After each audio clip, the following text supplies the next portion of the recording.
APB, APB. Un sigle? Le bac? Eh? Ah, c'est peut-être une école? Après bac? C'est un concours, je crois, à passer. Un problème. Admission post-bac.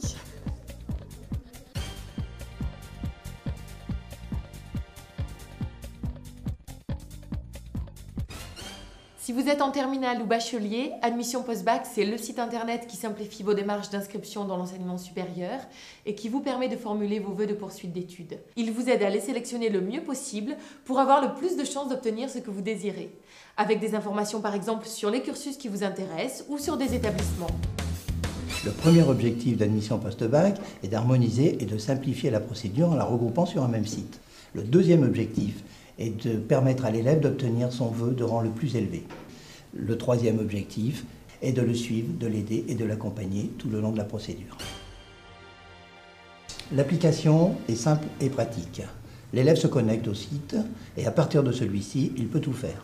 Il peut aller chercher de l'information sur la procédure, sur l'offre de formation, il peut saisir ses vœux, les hiérarchiser, il participe à la procédure d'admission, enfin, il peut suivre son dossier tout le long de la procédure.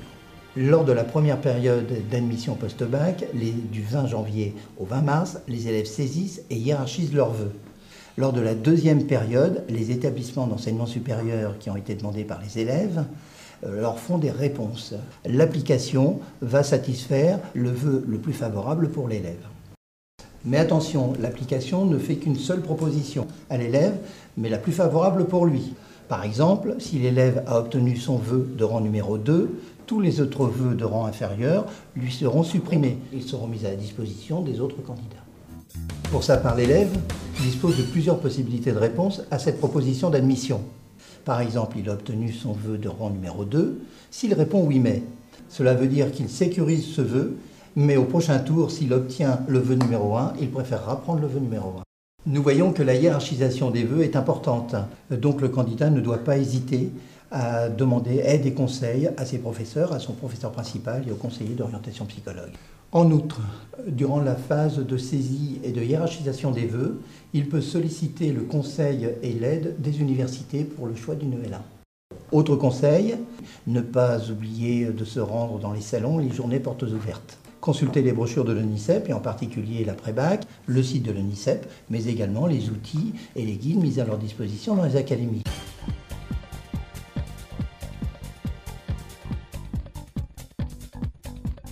Le nouvel ONICEP s'est donné pour tâche de rendre l'information la plus légitime et la plus fiable accessible à chacun. Et c'est en ce sens que l'ONICEP a développé des services dédiés spécifiquement aux lycéens qui sont en train de se diriger vers le supérieur. C'est donc ONICEP Post-Bac. C'est aussi ONICEP lycéen qui va se mettre spécifiquement en place déjà dès janvier. C'est également bien évidemment la géolocalisation qui permet à un lycéen de voir concrètement dans le paysage autour de lui où se situent les formations, d'en avoir le détail de manière extrêmement précise également. Et puis il y a aussi la plateforme Mon Orientation en ligne qu'on peut interroger par mail, par chat et par téléphone et qui offre une réponse personnalisée à chacun et ce de 8h à 20h. Donc c'est tous ces nouveaux services qui sont proposés par l'ONICEP de manière à ce que chaque élève puisse construire réellement au lycée pour passer dans l'enseignement supérieur un vrai projet personnel fondé à la fois sur ses résultats certes, mais aussi sur ses compétences.